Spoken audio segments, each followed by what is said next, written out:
ini salah satu sidang yang terpenting di dalam seluruh kasus saya. Karena hari ini terbukti secara mutlak bahwa perhitungan kerugian negara itu direkayasa sehingga rugi. Saksi daripada BPKP dan tim yang melakukan audit kerugian dari BPKP mengaku secara terbuka di sidang bahwa mereka tidak membandingkan harga beli Chromebook dengan harga pasar. Sekarang bayangkan, kita semua tidak perlu pakar untuk tahu kalau kita punya gadget, mau beli HP, untuk mengetahui apakah harganya itu kemahalan atau tidak. Tentunya akan diperbandingkan dengan harga pasar. Kita cek toko A, toko B, toko C. Ini tidak dilakukan BPKP secara sengaja. Mereka sengaja menggunakan perhitungan cost accounting. Jadi harga produksi ditambah-tambah dengan asumsi wajar mereka sendiri. Ini adalah bukti terkuat bahwa ini adalah manipulasi daripada data. Saya mau cuma sebentar aja di sini. Bang, nabrak bang. Today I'm revealing details of a recent military operation undertaken by Russia. And in doing so, I'm doing this to expose the continuing Russian activity that threatens us in the UK and to highlight our constant readiness to respond.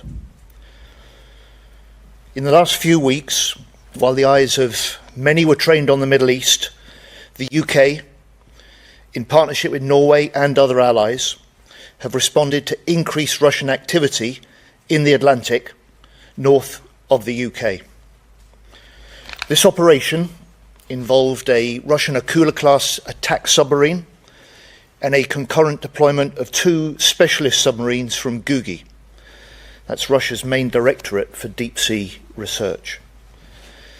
And last November I outlined how these Gugi units, including the spy ship Yantar, are vessels directed by President Putin to conduct hybrid warfare activities against the UK and our allies, specifically around critical undersea infrastructure. And for the first time today, we're releasing images of the Gugi base and of these vessels. They're designed to survey underwater infrastructure during peacetime and sabotage it in conflict. In response to the Russian submarines, I can confirm that I deployed our armed forces to track and to deter any malign activity by these vessels. A Royal Navy warship and Royal Air Force P-8 aircraft, alongside allies, ensured that the Russian submarines were monitored 24/7.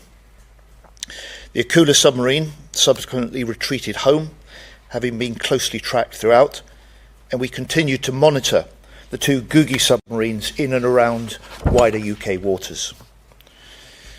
Our armed forces left them in no doubt that they were being monitored, that their movements were not covert, as President Putin planned, and that their attempted secret operation had been exposed. Those Gugi submarines have now left UK waters and headed back north. And this operation, which lasted more than a month, has now concluded. Our aircraft flew over 450 hours. Our frigate covered several thousand nautical miles, and 500 British personnel were involved in the response.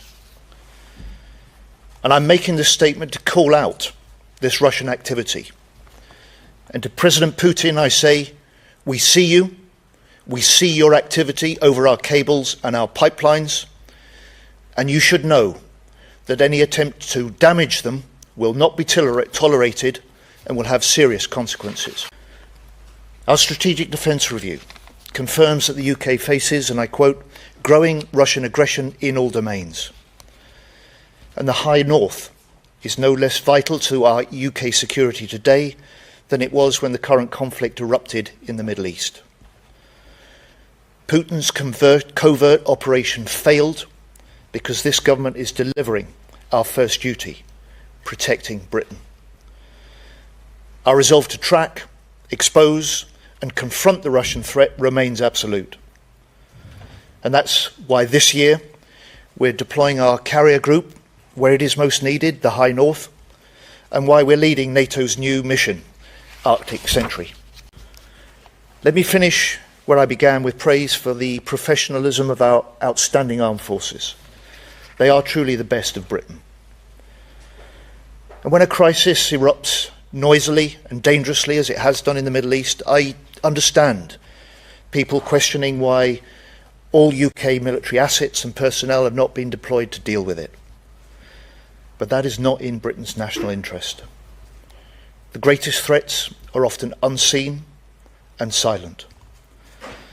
And as demands on defence rise, we must deploy our resources to best effect. Those resources will rise in coming years because of our government's record defence investment.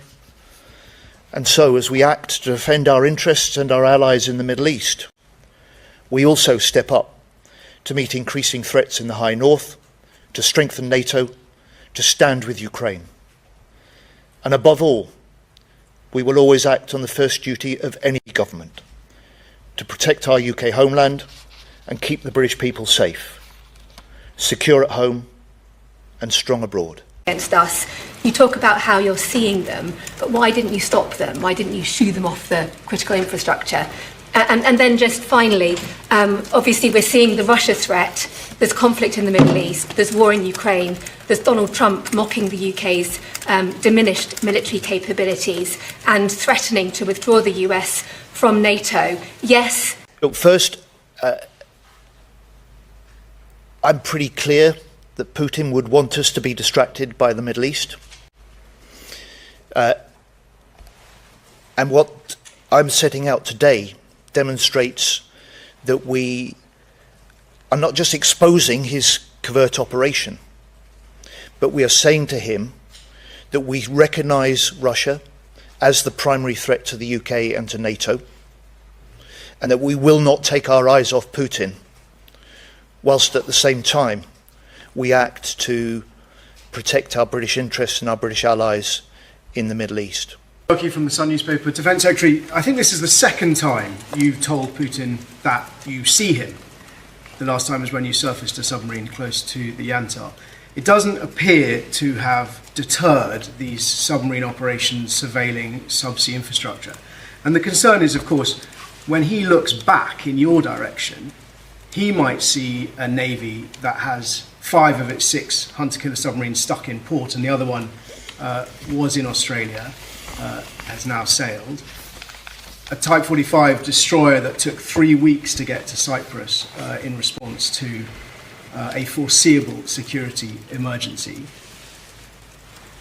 What are you doing to make sure that you know, for all the credit you give the armed forces personnel, but to make sure that they have the resources, the infrastructure, the kit that they need to do more than simply watch?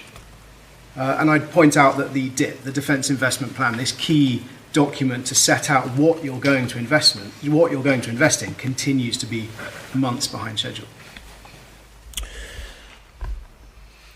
So first, I'd simply say to you, Putin's purpose is secret operations that remain undetected over our critical infrastructure. We've exposed those covert operations. We've made clear to him and his submarines that we've watched them every step of the way, and that were there to be any damage to our cables or pipelines, we would hold him responsible.